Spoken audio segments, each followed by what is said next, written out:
Chikkadpally police station దగ్గర ప్రస్తుతం మన పరిస్థితి చూడొచ్చు. యాక్చువల్లీ పూర్తిగా లోపల అల్లు అర్జున్ ఇప్పటి వరకు విచారణకు హాజరయ్యి ఇప్పుడే బయటికి వెళ్ళిపోయిన పరిస్థితి మనం చూస్తూ ఉన్నాం. సో చిక్కడపల్లి పోలీస్ స్టేషన్ కి సంబంధించి ఎప్పుడైతే విచారణ ఇక్కడ జరుగుతుందో అప్పుడే తొక్కిసలాటలో జరిగినటువంటి వీడియో ఏదైతే ఇప్పుడు బయట చక్కర్లు కొడుతున్న పరిస్థితి ఉందో ఆ వీడియోలో స్పష్టంగా చూడొచ్చు. అల్లు అర్జున్కి సంబంధించిన పర్సనల్ బౌన్సర్ ఎవరైతే ఉన్నారో యాంటోనీ, సో యాంటోనీయే మరీ అత్యుత్సాహంగా పూర్తిగా ఆ థియేటర్ తొక్కిసలాటకి కారణమయ్యాడు అండ్ రేవతి చనిపోవడానికి కారణమయ్యాడు.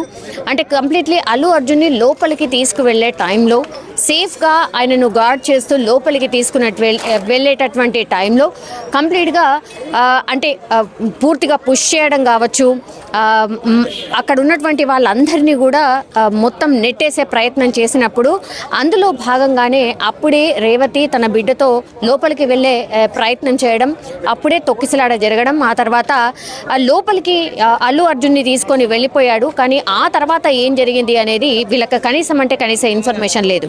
సో కంప్లీట్లీ రేవతి తన బిడ్డ చేయిని అలాగే పట్టుకొని అక్కడే అంటే పూర్తిగా అందరూ అల్లు అర్జున్ వెనకాల పరిగెత్తడం, ఆ తర్వాత ఆమె కింద పడిపోయి ఆమె బిడ్డతో పాటు ఆమె కింద పడిపోయి ఉండడం, అందరూ ఆమెను తొక్కుకుంటే లోపలికి వెళ్ళడం, అల్లు అర్జున్ని చూడాలి తాకాలి అన్న తాపత్రయంతోనే పూర్తిగా కంప్లీట్గా వాళ్ళని తొక్కుకుంటూ వెళ్ళిపోయిన పరిస్థితి. అప్పుడే రేవతి ఆల్మోస్ట్ స్పాట్లోనే చనిపోయిన పరిస్థితి.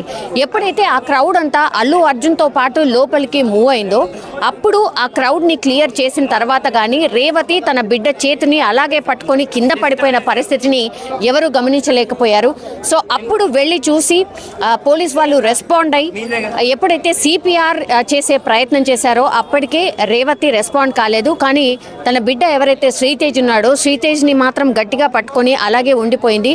అప్పుడు కొంత శ్రీతేజ్కి సంబంధించి సిపిఆర్ చేసినప్పుడు కొంత రెస్పాండ్ అయిన తర్వాత అప్పుడు హుటాహుట్న ఆయనని హాస్పిటల్కి తరలించడం జరిగింది. కానీ రేవతికి సిపిఆర్ చేసినప్పటికీ కూడా చనిపోయిన పరిస్థితి.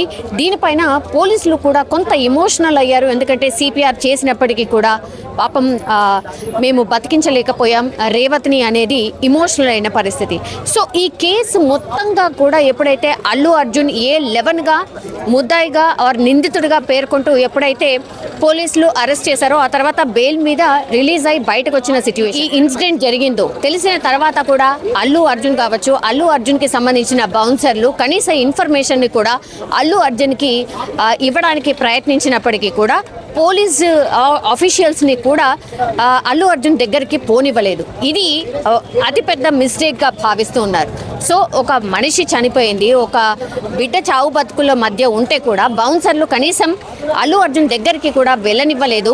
అంటే ఓ మనిషి చనిపోయినా కూడా ఇట్లాంటి వ్యవస్థ ఉంటుందా, బౌన్సర్ వ్యవస్థ ఇంత దారుణంగా ఉంది అంటూ కూడా పోలీసులు కొంత క్వశ్చన్స్ చేయడం కావచ్చు, ఆ తర్వాత కొంత ఆగ్రహాన్ని కూడా వ్యక్తం చేశారు.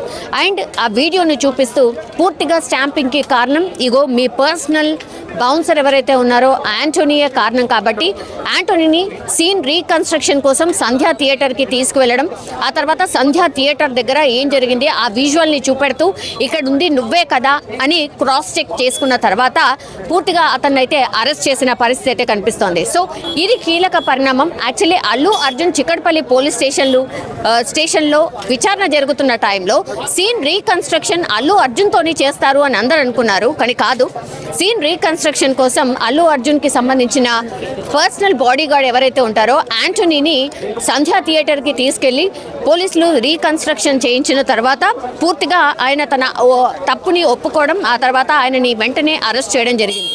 సో ఇప్పుడైతే అల్లు అర్జున్ ఇక్కడ నుంచి వెళ్ళిపోయారు, ఆ ఇంటికే వెళ్ళిపోయిన పరిస్థితి కనిపిస్తోంది. బట్ విచారణలో భాగంగా ఎప్పుడైనా సరే పోలీసులు అతనికి నోటీసులు ఇవ్వచ్చు, అగైన్ విచారణకు హాజరు కావాల్సిందిగా ఉంటుంది అనేసి పోలీసులు అయితే చెప్తున్న పరిస్థితి. అంటే పోలీస్ ఇన్వెస్టిగేషన్ ఏదైతే ఉందో అది ఇంకా కొనసాగబోతుంది, అప్పుడే అయిపోలేదు. బికాస్ ఎందుకంటే 10,000కు సంబంధించిన వీడియోస్ పూర్తిగా పోలీసులు సేకరించడం, ఆ తర్వాత అన్నిటినీ క్రోడీకరించిన తర్వాత అల్లు అర్జున్ ముందర వాటన్నిటిని పెట్టడం, దానికి సంబంధించి క్వశ్చన్ చేసినప్పుడు అల్లు అర్జున్ ఫస్ట్ ఏం ఆన్సర్ ఇచ్చారు, ఆ తర్వాత మళ్ళీ ఒకవేళ నోటీసులు ఇచ్చి అదే క్వశ్చన్ మళ్ళీ అడిగినప్పుడు మరి అల్లు అర్జున్ ఏం ఆన్సర్ చేయబోతున్నారు with evidence and everything, scene to scene పూర్తిగా వీడియోస్ అన్ని చూయించి ఆయనను క్వశ్చన్ చేయడం జరిగింది. చాలా మట్టుకైతే ఆయన ఆన్సర్ చెప్పలేని పరిస్థితి ఉంది అనేది, ఆయన ఏం ఆన్సర్ చెప్పలేకపోయారు అనేది కూడా కొంత సోర్స్ అందుతున్న సిచ్యువేషన్ అయితే కనిపిస్తోంది. ఫర్దర్గా పోలీసుల స్టెప్ ఎలా ఉండబోతోంది, బికాజ్ ఇప్పుడైతే బౌన్సర్ యాంటోనీని అయితే అరెస్ట్ చేశారు. ఆయనతో పాటు ఆ రోజు 40 నుంచి 50 మంది బౌన్సర్లే ఉన్నారు అని చెప్తున్నారు. సో ఒక్కరు మాత్రమే బౌన్సర్ని అరెస్ట్ చేసిన పరిస్థితి. మరి ఇంకా ఈ సీన్ ఆఫ్ ఎఫెన్స్లో ఉన్నటువంటి వాళ్ళు ఎవరు, ఇంకా ఎవరెవరిని అరెస్ట్ చేసే అవకాశం ఉంది అనేసి కూడా ఒక సస్పెన్స్ అయితే క్రియేట్ అవుతున్న పరిస్థితి. సో ఇప్పుడైతే చిక్కటపల్లి పోలీస్ స్టేషన్ నుంచి అయితే అల్లు అర్జున్ విచారణ ముగిసి ఆయన ఇంటికి వెళ్ళిపోవడం జరిగింది.